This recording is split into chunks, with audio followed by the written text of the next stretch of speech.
Hi, this is our presentation on the French Revolution. No, it's the American Revolution. Hey, you shut your mouth!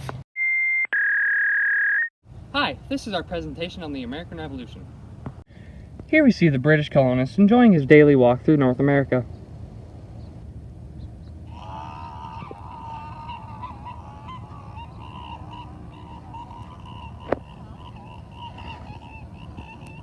Several days later,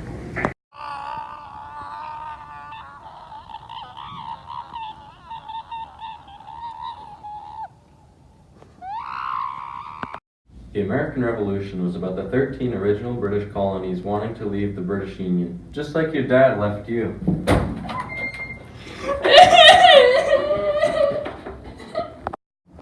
The revolution happened because tensions between the American colonies and the British government approached the breaking point, where patriot leaders formed militias to conflict British troops occupying Boston. The revolution lasted 7 years, from 1775. And it ended in 1781.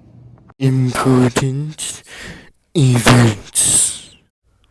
In 1773, about 116 people, including some Sons of Liberty dressed as Mohawks, boarded British ships docked in Boston. They then destroyed a fortune in tea by throwing it into the harbor. This event, which became known as the Boston Tea Party, was to protest the Tea Act that still protected the British East India Company. It also became one of the most important and symbolic events leading to the American Revolution. Here we see an accurate representation of the burning of the Gaspee during the Boston Tea Party. As you can see, it was very brutal. This has been the burning of the Gaspee. The problem of unity. Although they were determined, the leaders of the American colonies found it difficult to organize opposition to the British. Each colony was separate and had its own legislature. People had no real sense of themselves as American, the way citizens of the United States do today. They identified with the colony in which they lived, Virginia, Maryland, New York, and so forth. Many still had close links with Britain or even owned property in their home country. In fact, most people had stronger ties to Britain than any of the other 13 colonies. There were still strong business ties between Britain and North America due to mercantilism. The potential loss of trade, despite taxation problems, troubled merchants, factory owners, and tradespeople on both sides of the Atlantic. However, the 13 colonies were united by a cause, to gain economic and political freedom from the distant colonial government of Britain. The Declaration of Independence was signed on July 4th, 1776.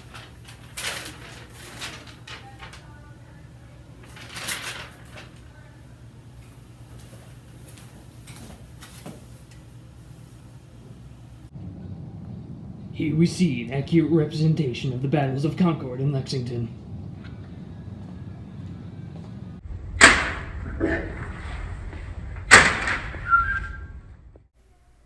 The 13 colonies were established by England along the east coast of North America, from Maine to Georgia. These colonies had been founded at different times and for different purposes. Each had its own government, a colonial legislature, which occasionally cooperated with other colonial legislatures. Some colonies, such as Virginia, were set up purely for economic reasons. Others, such as Maryland and Massachusetts, were founded as religious colonies or refuges.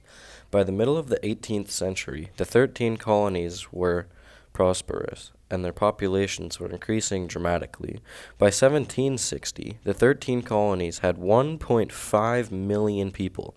However, each colony had different economies, goals, and needs. They had little in common and operated independently of each other. Many colonial leaders had never visited the other colonies.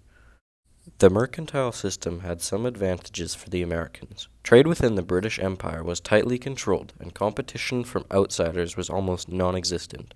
Only British ships could be used for trade, and these were built from American materials. Prominent American merchants tended to see themselves as British first and Americans second. For the most part, they were patriotic and loyal to Britain. American colonists believed that the British government was ignoring their interests. They also felt that their right as British subjects were being trampled by the government. The British government's actions, they said, violated the Bill of Rights, Magna Carta, and other measures that protected their lives and property. American colonists remembered the English Civil War and the struggle against tyranny. They were also influenced by the example of the Haudenosaunee Confederacy. In 1764, the British government passed the Sugar Act, which changed taxation on sugar and its byproducts, such as molasses. The existing tax on molasses imported from the West Indies to the colonies was very high, but it had rarely been enforced. This meant that smugglers, who avoided taxes and other payments on imports, could make a handy profit. The new Sugar Act reduced the tax on molasses, but ship captains now had to keep detailed lists of cargo, and custom officials were given new powers.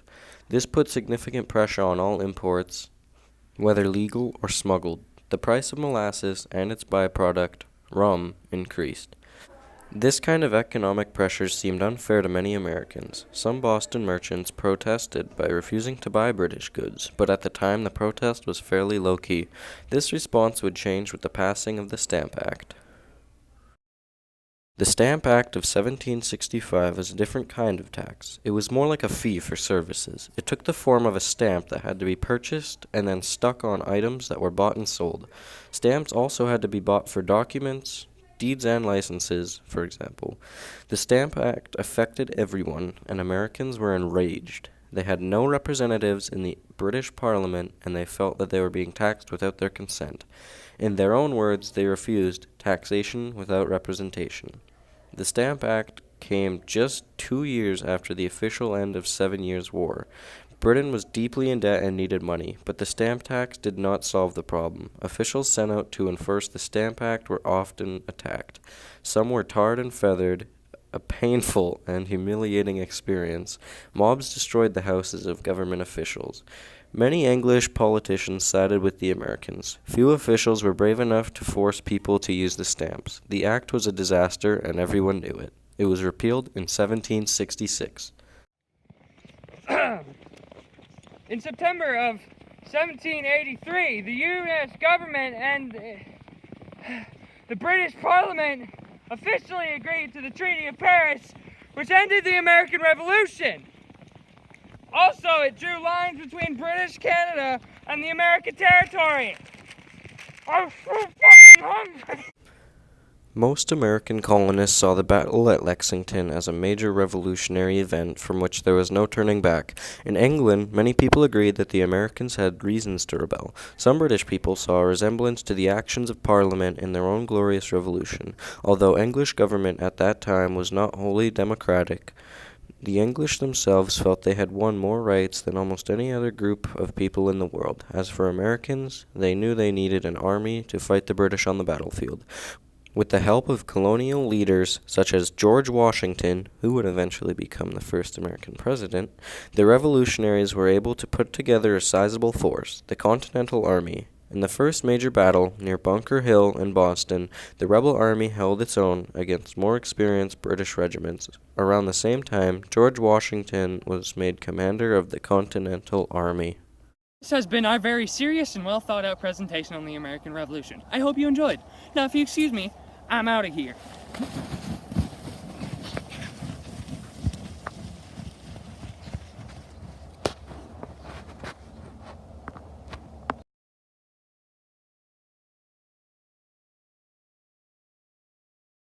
Bloopers.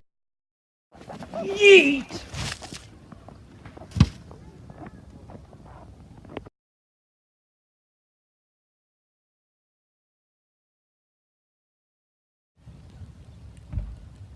Ooh, pretty lights.